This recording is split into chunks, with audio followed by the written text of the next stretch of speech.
Mike, let's start with C.J. Williams. He's one of those guys that when I hear a college football game or I hear news, I'm like, I should know that name because probably Mike has mentioned it to me like 25 times during a recruiting cycle. And sure enough, this is that C.J. Williams that Mike Notre Dame almost got way back when as a wide receiver. I know UCLA was heavily involved, ended up going to USC, but a very quiet freshman season for CJ with the Trojans. He's in the transfer portal. So any chance Notre Dame revisits CJ Williams?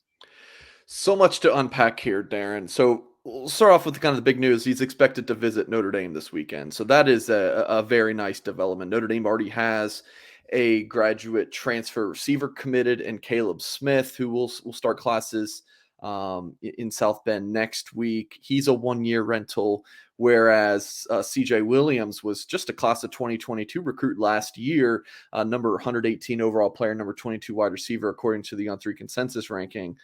So you're looking at a player with long-term potential at Notre Dame if he is to pick the Fighting Irish. He was a commit for Notre Dame. I mean, he had big-time offers: Alabama, Ohio State, obviously USC, Georgia, I believe Alabama. Like, everyone had offered C.J. Williams. I mean, he was the receiver to emerge in the 2022 class. For whatever reason, a lot of those big-time schools kind of started to cool on him, and it worked out perfectly for Notre Dame. And when I say big time school, it was a few. Like, it wasn't all of them, right? I mean, Notre Dame was obviously in there. Texas, I believe he took an official visit to. This would have been the summer of 2021. So, he definitely was pursued by several big time programs, but ended up picking Notre Dame. And then right before National Signing Day, he decommits, and I believe it was the weekend before signing day for the 22 class, and he flips to USC. His freshman season only had a few catches for 34 yards, I believe. So not a ton of action for him, but I mean, I think that's kind of normal for a freshman. It's not everyone's going to break through and have this tremendous freshman season. But I think for him, I think when he looked at the receiver depth chart, he probably just didn't like what he saw for his path to make an impact this upcoming season. So he goes ahead and burns that one-time transfer opportunity that he has in terms of he transfers and doesn't need to sit out a year. That's such a big development with the transfer portal that you can just transfer and you don't have to sit out.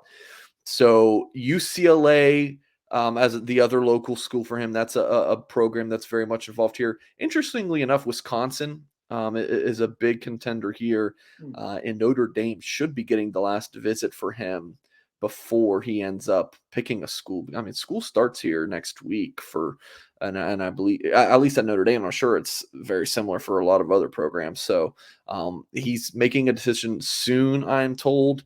I would expect it pretty soon after the Notre Dame visit. And for Notre Dame to get the last visit, Darin, I mean, that sounds pretty good to me.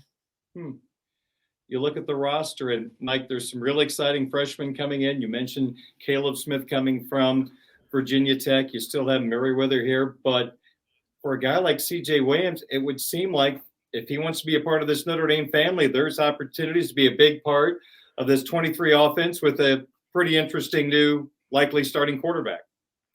Yeah, not only if you're Notre Dame can you pitch to Sam Hartman, but I mean, when you look at the receiver room, I mean, it's got a lot of talent, but if I'm CJ Williams, I'm coming in thinking I could be the number one receiver here. Like, there is that opportunity. There's no sure. I mean, it's been since what, Chase Claypool or so that you've had that surefire number one receiver, not counting a tight end, right?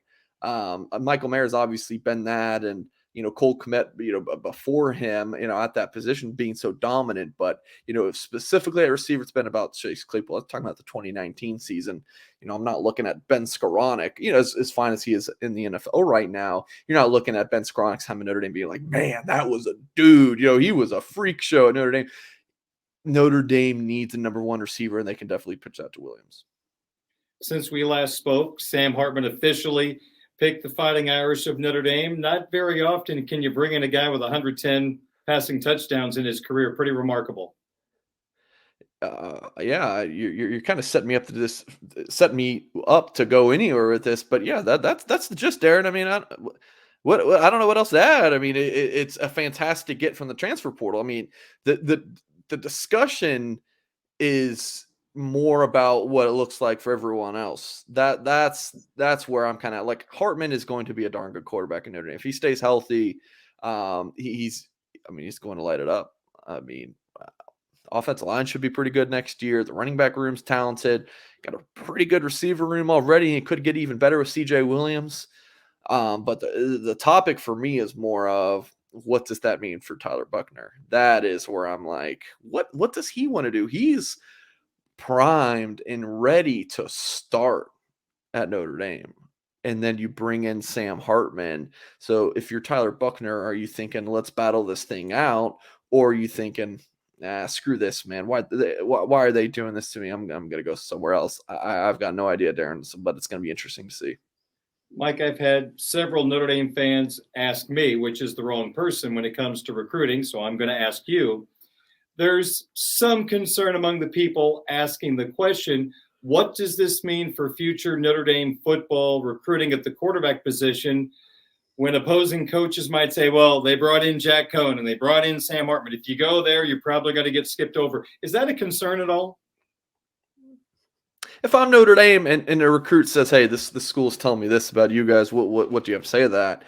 What I'm saying is, play the best man. You know, like if you come here and you're the guy, then you're going to start. If you're ready to go, we'll start you. They were ready to start Tyler Buckner this season. They did. So all the talk about experience is so important. Well, how can you get experience without getting experience? You know, like it was kind of a loop there. They were ready to start Tyler Buckner. They did. They started him against Ohio State and Marshall. He just got injured. So I don't think it's more. I think it's more about the talent than the experience part, if that makes sense, Darin. Let's talk about a big junior day recruiting weekend for the Fighting Irish of Notre Dame. What is this weekend all about? And are there a couple of names we should keep an eye on? Yeah, so firstly, if you're wondering like what the heck does Junior Day mean, it's just a fancy way of saying Notre Dame has a recruiting event for, this upcoming class. So big 2024 recruiting weekend. So yeah, Notre Dame just signed their 2023 class, and I don't even know if the ink is dried on it yet, and still working on transfer portal guys. But this weekend, along with the expected visit of USC receiver transfer C.J. Williams, they're going to have, around 14 or 15, and this players in the 2024 classes. And this isn't like, a game day visit where you might have 60 players, but one of them might be down at the local YMCA, and that's that's where he's playing. So, like it's a lot different. This is more of your priority big targets. So yeah, the full list in reporting and storylines for this weekend will be at blueandgold.com throughout the week, but did want to go through a few names, CJ Carr being one of them. I'm expecting all 7 of Notre Dame's class of 2024 commits to be on campus, and that would include Carr. And this is obviously good news for Notre Dame to get their ringleader and face of that 2024 class on campus. And then in terms of targets, Darius Hayes is one of Notre Dame's biggest from Largo, Florida, in the Sunshine State. I mean, he's an elite linebacker, one of the best overall talents in the country, 6'4", 210 pounds, could be an edge rusher, could be a linebacker, just kind of one of those defensive athletes in the front seven. You could just play multiple spots. So that's one that Notre Dame's really excited to get him back up on campus. Tay Johnson from Fort Wayne, 6'3", 370 pounds, top 100 prospect, someone who could play receiver or safety. The On3 recruiting prediction machine for folk watching on YouTube has him leaning towards the Irish because he's been to campus a few times. He's an in-state kid, but that I feel like this recruitment has a long way to go. But you'd have to say that Notre Dame's in good position for him. And how about this, Darin? Notre Dame has had good success for a long time with siblings, twin, and especially in recent years, even on the defensive line. So Notre Dame has Jacob Smith, a 4-star, edge rusher, 6'4", 225 pounds, and his brother Jared, 6'2" and a half, 255 pounds, more of an interior defensive lineman. Both of these guys, top 200 ranked players per the On3 consensus. So that's just a few names. And the Smith brothers, I feel like are leaning towards the Fighting Irish. Johnson, I'm not so sure. Hayes, it looks like Notre Dame is battling Florida. I'd probably give the Gators the edge right now, but Notre Dame might be able to make up some ground and pull ahead of Florida this weekend. So definitely a big recruiting weekend for Notre Dame to build its 2024 class.